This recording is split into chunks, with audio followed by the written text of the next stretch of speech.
इस्लामी हुक्मराननि में हिकिड़ो अहिड़ो बि हुक्मरान थी गुज़रियो जंहिंजो नालो ईंदे ई सचाई, अदल, इंसाफ़ और ख़ौफ़ खुदाई यादि अची वेंदी आहे। असां ॻाल्हि पिया कयूं हज़रत उमर बिन ख़िताब जी।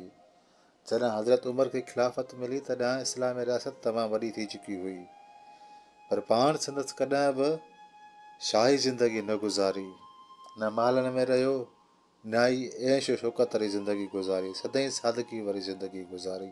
ऐं पाण चवंदा हुआ जेकॾहिं दरिया फ़ुरात जे किनारे ते अगरि को कुतो बि बुख ते मरे त उन जो पुछाणो हज़रत उमर खां थींदो। सो हिकिड़ी राति पाण मदीने जे गिरजनि में घुमी रहिया हुआ त कंहिं घर मां ॿार जो रोइण जो आवाज़ु आयो। ही उन घर जे भरिसां वियो, ॾिठईं त हिकिड़ी औरत आहे जेका देग चुल्ह ते चाढ़ियो वेठी आहे, ॿार रोइण पिए था। हिन औरत खां वजह पुछा कई, तुंहिंजा ॿार छो था रोइनि? त औरत जवाबु ॾिनसि त ॿार बुख ते आहे न, ख़ाली देग चुल्ह ते चाढ़े छॾी आहे, जीअं ॿार सम्झनि त कुझु पची रहियो आहे त ॿार जीअं कुझु रोइण खां बसि कनि ऐं ख़ामोश थियनि। त हिते औरत जवाबु ॾिनो त हज़रत उमर खां अलाह साईं ज़रूरु इंसाफ़ वठंदो त तुंहिंजी हुकुमरानी में छा तूं करे रहियो हुएं ऐं तुंहिंजी हुकुमरानी में माण्हू बुख ते हुया। इहा हज़रत उमर ॻाल्हि ॿुधी ख़ामोश रहियो। औरत खे को जवाबु न ॾिनई। पाण थोरी देरि ख़ामोश रहण खां पोइ उथिया, बैतुल माल विया।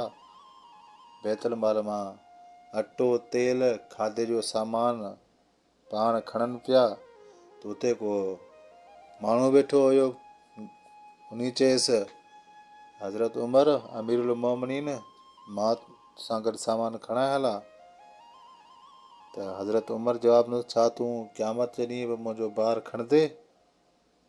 ईअं चई करे हज़रत उमर पाण सामान खयो, उन औरत जे घर आयो, पाण अची बाहि बारे उहो खाधो तयारु कयईं। खाधे तयारु करण खां पोइ उहो खाधो ॿारनि खे ॾिनई। ॿार जॾहिं खाधो खाधो त ॿार खिलनि पिया त हज़रत उमर जे अखियुनि मां लुड़क वही आया।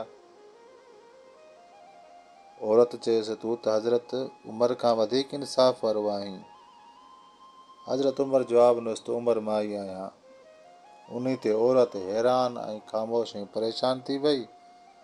ऐं हज़रत उमर चयो, जेकॾहिं अॼु तुंहिंजा जेकॾहिं ॿार ऐं तूं जेकॾहिं बुख ते हुजो आहे त इहा उमर जे हुकुमरानी जी वॾी हिकिड़ी नाकामी हुई। छो इन ॻाल्हि मां नसीहत इहा ई मिले थी त इस्लामी हुकुमरान रीत जा नौकर हूंदा आहिनि। सिर्फ़ु हुकुम सां इंसाफ़ न आहे थींदो, अमल सां इंसाफ़ थींदो आहे।